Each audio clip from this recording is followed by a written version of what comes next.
All right, ladies and gentlemen, Christian Hannah Horror here. We are about to watch Halloween. About to watch Halloween 2018 with a live commentary. Kaylin, you have not seen this movie before. Nope, haven't seen it. So you'll probably have a ton of questions, right? Yeah.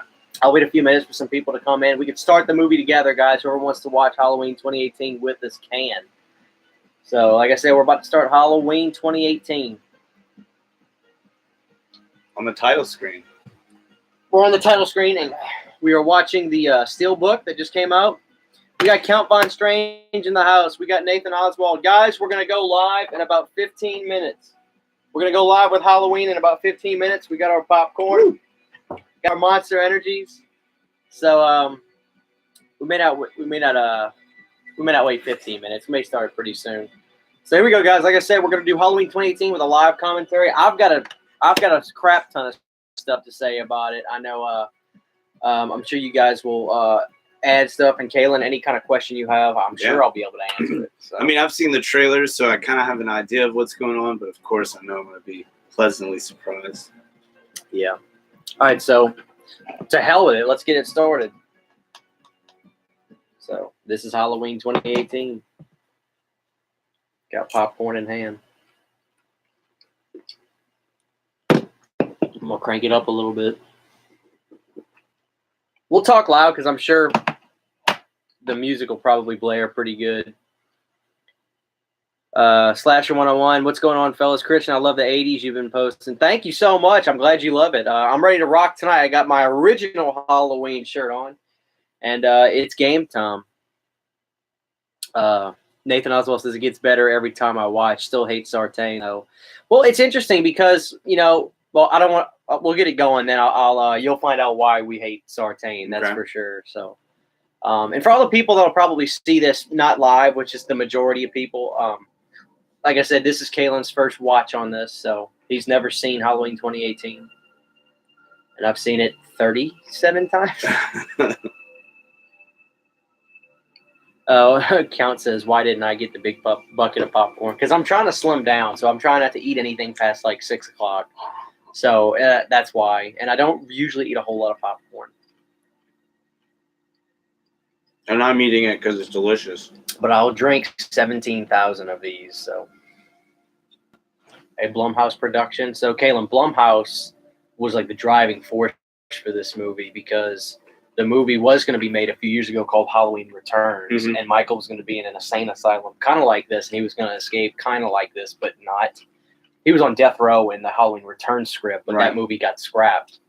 So, well, that's a name that I see a lot. Blumhouse. They're The Purge. A lot of horror movies. I'm drawing a blank. Hereditary. They do. I think they did. So, yeah. Nathan says Blumhouse wants to make a new Friday the 13th. If anybody should make it, it should be Blumhouse. So.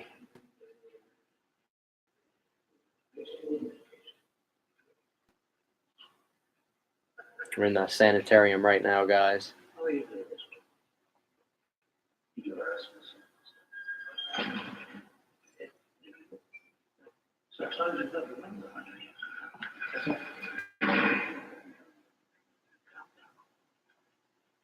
And this is taking place timeline-wise after the first movie? Yeah, after the first movie. They changed stuff.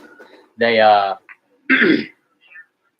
the Halloween 2 did not happen in this movie. It's basically Halloween 1, where it's kind of open-ended. He's captured, so we're about to see him in this insane asylum for the first time in 40 years, as if none of the other movies ever happened. Let's see. Nico the Creepy Kid. I can't watch the commentary right now, unfortunately. Will you be uploading this as a video? Once this is done, it'll be on my channel. So, like I said, most people won't see this live. They'll probably see this afterwards. I just wanted to record it live for those who wanted to be involved with us. But this is really going to be me and Caleb to give our commentary on everything. So come back, Nico. He'll see it live. Good afternoon. Good afternoon. Dr. Sartain, Kaylin, is the guy who's been in charge of Michael, and he draws a strong resemblance to Super Mario. Yeah. He's got a real asshole mustache. He doesn't look like the friendliest guy. So yeah, Nico, just come back and see this afterwards because I'm going to give a very detailed commentary on this movie.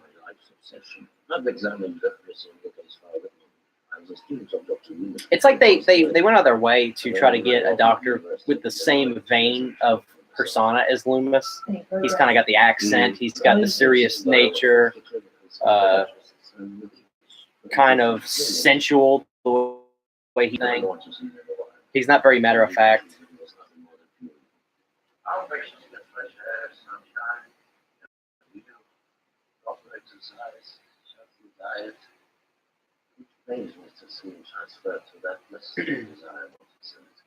So these two right here, they're coming to see Michael. They're doing a documentary film about the Halloween murders that took place 40 years ago. So they're filmmakers. So they're filmmakers, commentators, journalists, and he's the doctor in charge of Michael at Smith's Grove Sanitarium, which is the actual Smith's Grove from the original Halloween. Slasher 101. Where do you buy your horror shirts? This one, for instance, I think I just got it off of eBay. Just the eBay shirt. Podcasters as well. They're podcasters. They mention that when they talk a little later on. Dr. Sartain is telling me you better tie that shoe up because you're in an insane asylum, and if they get a hold of that lace, you're going down. Look how beautiful, dude, this courtyard they made where they have everybody at. It's probably the most beautiful scene in the movie because no plants, nothing for them to grab.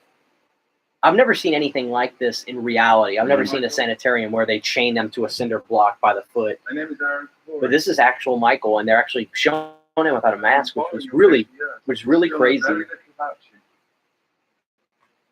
What does he look like? Rocky Dennis says, "I hope they do a Halloween 3 remake." I do too. That would be cool. But if it's not good, I would riot because they can't go put in vain the original Halloween 3. Lady Scarlet's joining us. What's up, Lady Scarlet? Thank you for joining us. Live Halloween commentary right now, guys. So there's a line. So, yeah, do not cross the line. Nathan says that James Hugh Courtney is the best Myers, and he's damn good. I can tell you that for sure. He's up there in my book. I did a ranking on these movies again, and I put this movie very high in the list in terms of close to 1. So,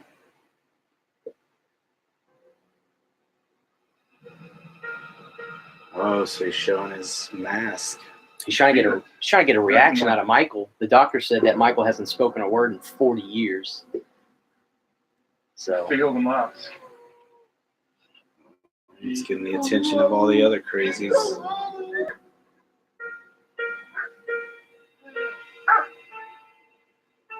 Say something, Michael. Say something. Now, is it unusual for you to see the face of Michael Myers behind the mask? Very unusual in the history of the movies. Right. But they're not going to show you the face straight on. You're going to see just a glimpse. But this scene gave me goosebumps in the theaters. Just absolute goosebumps.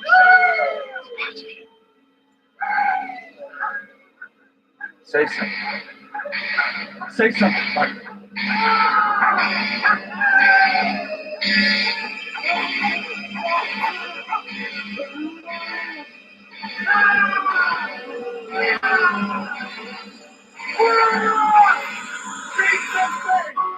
Oh, gets me every time. That theme gives me goosebumps, guys.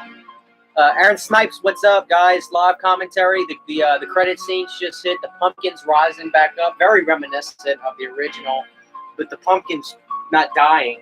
It's like in reverse. It's like Halloween's resurrecting. Very symbolic. And that theme. I like how they got my heart rate up. They got me excited, and then boom, title screen. Well, what I think they did as well is they bumped the BPM, the beats per minute of the theme, up a little fast. You notice it's a little faster. Yeah. So that theme just is incredible.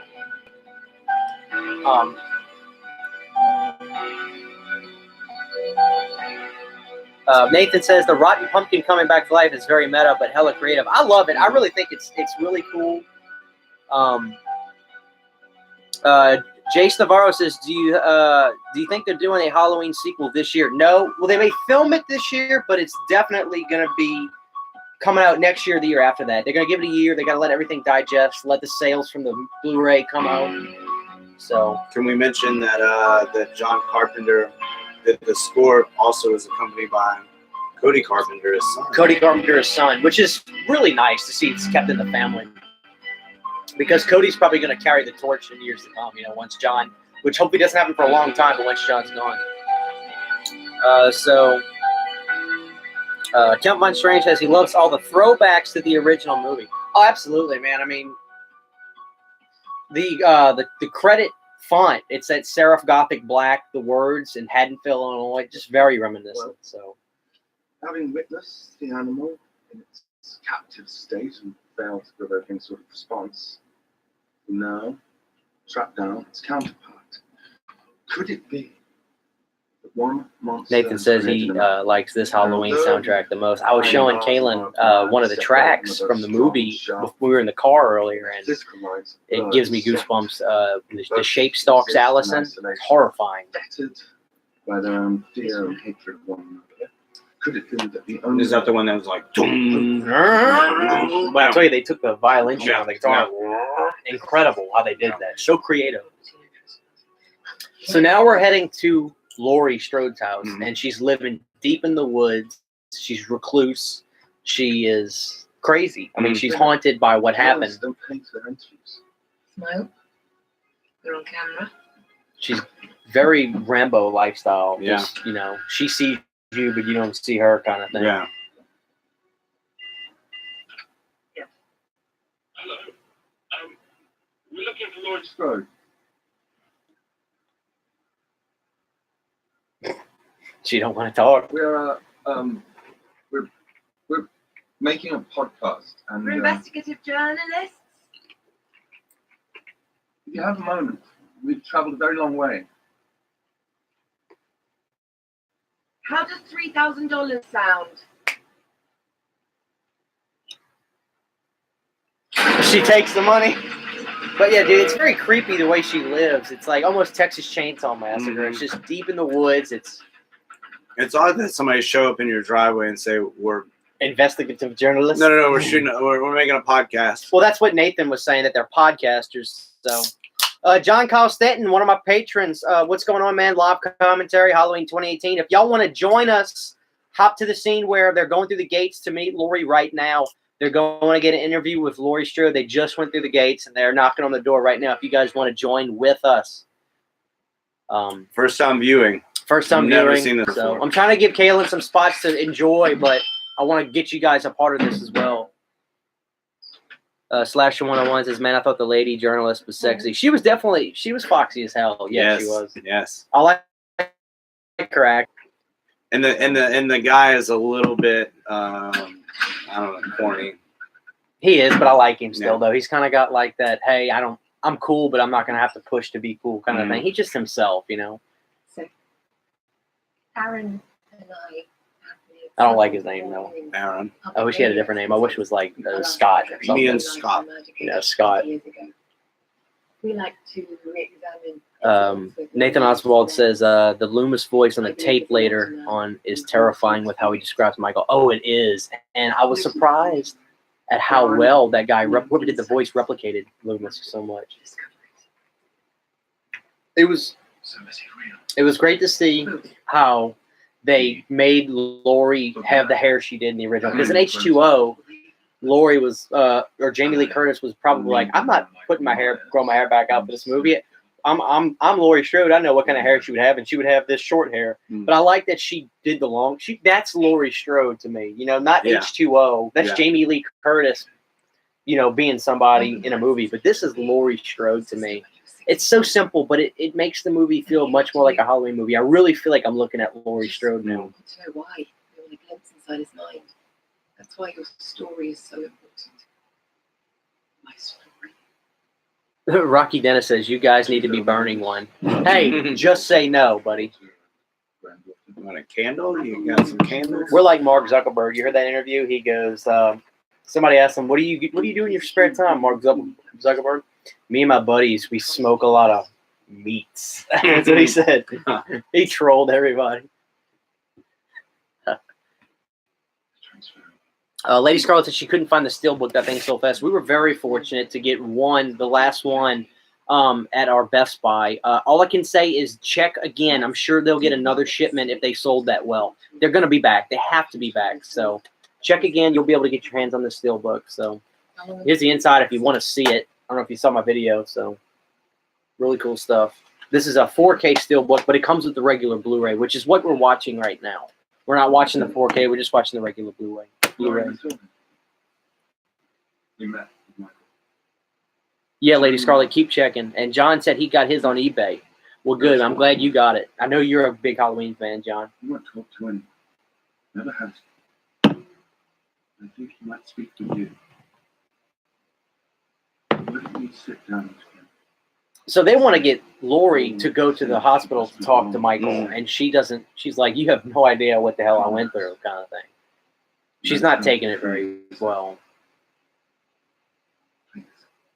Nathan says, I don't know about you, Christian, but I was disappointed with the bonus features on the Blu-ray. I thought they were really good, but really short, which is what I'm assuming you mean. Like each bonus feature was literally 2 minutes long each, which I agree. I mean, I wish it was longer and more in depth. So obviously, like we see Lori, she's distraught. You know, she never recovered from what happened. You know, now we're meeting her daughter's family, and they're very, you know, sunshine and rainbows type people. Morning. I rescheduled my last session so I can make it tonight. You really didn't have to do that, Mom. It's not a big deal. Nathan Oswald says, I hate Ray. Lady Scarlet says she likes the special features, even though they were short. They were good, but I think Nathan is probably what he means, that they were good, just short. It's true. It's a relevant factor. Right. Slasher 101 says, one character I didn't like was the mom, Judy Greer. I don't know, she just didn't do it for me. She was just too bubbly. She was like she was in a Nickelodeon movie, you know, which is something I can agree with. She's just too bubbly. She's too happy. You know, this is real world. Nobody is that happy. Eric Vertaylor, I'm sorry if I'm mispronouncing your last name. I know who you are, but I've never been able to pronounce your last name. Do you think we will see any characters from the original come back in the sequel, like Tommy Doyle and etc.? Never say never. You know, never say never. You know, I don't see why it couldn't be possible because he was in the original. So obviously he's a contender. Veer Thaler. Okay, I'm sorry. He's a contender for sure. I mean, maybe not, but maybe. You never know. Definitely possible. If you know what he's talking about, Tommy Doyle was the kid Lori was babysitting in the original, so which he's obviously not in this movie. So this is Laurie Strode's daughter right here. That's her granddaughter. That's her granddaughter. Okay. Now her granddaughter's trying to reach out and say, "Why do I not get to see my grandma? Is she going to come to dinner party? They're having a dinner party tonight." She goes, "Did you call grandma to come?" And the mom's lying about it because she knows that the grandma Lori is just, she's like Turok, for instance. Like that's the way she lives. She doesn't socialize well. So this is very important. So I want to show you this right quick. Yeah. Hey, what's your mom's deal? Why did you say that? She just tries to keep me away from her. Everyone in the family like turned into a little nutcase of tenure. How would you guys wouldn't celebrate either? I would just put up a Christmas tree instead. Skip all over the creepy Halloween shit, right? Did your grandma ever talk about it? Yeah, pretty much all she talks about. Check this out. She's been traumatized ever since. Wasn't it her brother who, like, cold-blooded murdered all those teenagers? No, that's just a bit that some people made up to make me feel better, I think. I mean, that is scary to have a So that was very important because Is it though? Because all things considered, that was the there's a reason lot worse stuff. they didn't make them brother and sister. I'm gonna get to these comments, guys, but that was the reason they gave for them not being brother and sister. They made it a big deal, and all they said was that. I thought that was a disappointment. Like, why were they not brother and sister? That is not good enough reason for them to not be brother and sister and make this movie not work any differently. So that really upset me. I thought they would have really gave a much better understanding of why we're ignoring Halloween 2. But as of right now, Halloween 2 could have, you know, not been ignored, and it would have been no different. So that was a bummer.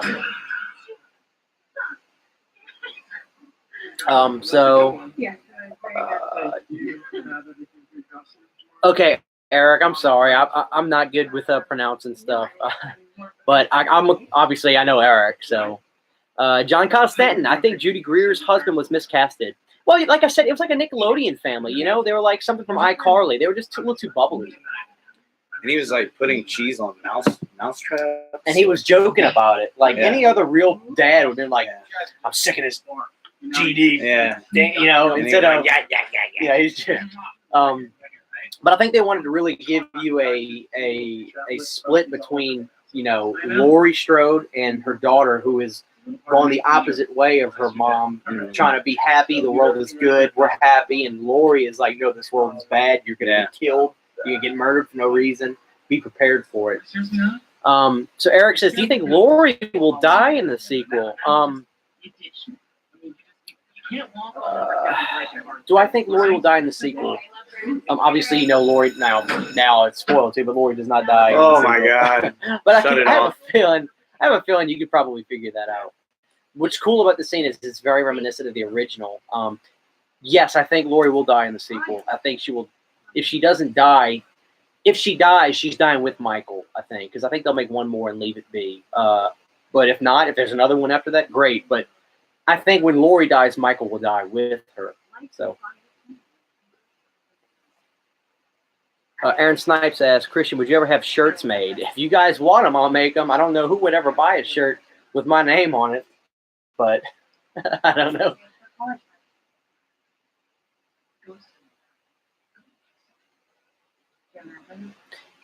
I really like the daughter in the movie, the granddaughter, because she has a good relationship with Laurie in this movie. And she's not pretentious like the mom, like the guys are saying in the comment section.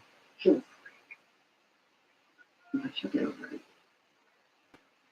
can't you? So that money that Laurie got from that interview, she's giving it to the daughter, and it's like, just go have fun with it. Just go have fun with it. But man, all this hiding, all this preparation. She didn't really give him a good podcast. No, she did not give him a good podcast. I raised your mother. Means that she hates me. But that she's prepared for the horrors of this world. And Nathan says the character. Let me go back up. I'm sorry. Lady Scarlet. Jamie Lee Curtis is going on record saying she hated the original sequel, but I like the original. But I like the original sequel, The Hospital Scene for Spooky. Oh well, she only did Halloween 2 back in the day because she felt obligated to. So I can understand why she thinks that. The character of Ray was completely unnecessary. Would have made the movie better. Nathan also says the teacher is PJ Souls' voice. So back when they were in the classroom, PJ Souls was one of the girls in the original Halloween that was, say, totally alive. The one who showed her boobs in the movie. So that was her voice, which was cool. Rocky Dennis, they should have made Danny McBride's character in Eastbound and Down kill him.